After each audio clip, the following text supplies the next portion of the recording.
જય શ્રી કૃષ્ણ. તુલસી ક્યારોમાં મહાનુભાવ મેઘનનો ભાગ 3 પ્રથમ પ્રદક્ષિણા.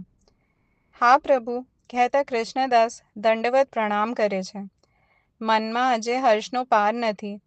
શ્રી વલ્લભને તે વખતે ભિક્ષા અપાતી હતી. પોતાની પાસે એક વીંટી હતી. તે કૃષ્ણદાસે ભિક્ષામાં આપી હતી. પછી તે જીવનભર આપશ્રીની પાસે જ રહ્યા. આપનું શરણ સ્વીકારી લીધું. કદી છૂટ્યા પડ્યા જ નહીં. જે વિકટ સ્થાનોમાં કોઈ વૈષ્ણવ સાથે ન હોય ત્યાંય કૃષ્ણદાસ તો હોય જ. જાણે આપની છાયા. છાયા કદી છૂટી પડે ખરી? કેવું બળભાગી જીવન! પ્રથમ પ્રદક્ષિણા વખતે શ્રી મહાપ્રભુજી બદ્રિકાશ્રમ પધારે છે. કૃષ્ણદાસને સાથે લીધા છે. ગુરુને બદ્રિકાશ્રમ જવાનું વચન આપીને નીકળ્યા છે ને? શ્રી વલ્લભ પોતાના દાસનું વચન કેમ મિથ્યા થવા દે?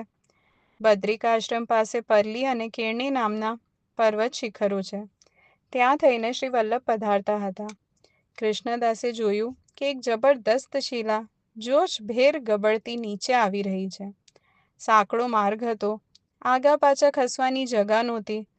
પોતાના પ્રાણશ્રેષ્ઠને એ શિલા પરિશ્રમ આપે તે પહેલાં કૃષ્ણદાસે કૂદીને હાથ વડે એને થંભાવી દીધી. શ્રી વલ્લભ ચકિત થતા પોતાના સેવકનું આ પરાક્રમ જોઈ રહ્યા. પોતે એમની હિંમતને બિરદાવી. ઘણી પ્રસન્નતા બતાવી. એટલું જ નહીં, આજ્ઞા કરી, કૃષ્ણદાસ તું કંઈક માંગ, હું તને શું આપું? જય શ્રી કૃષ્ણ.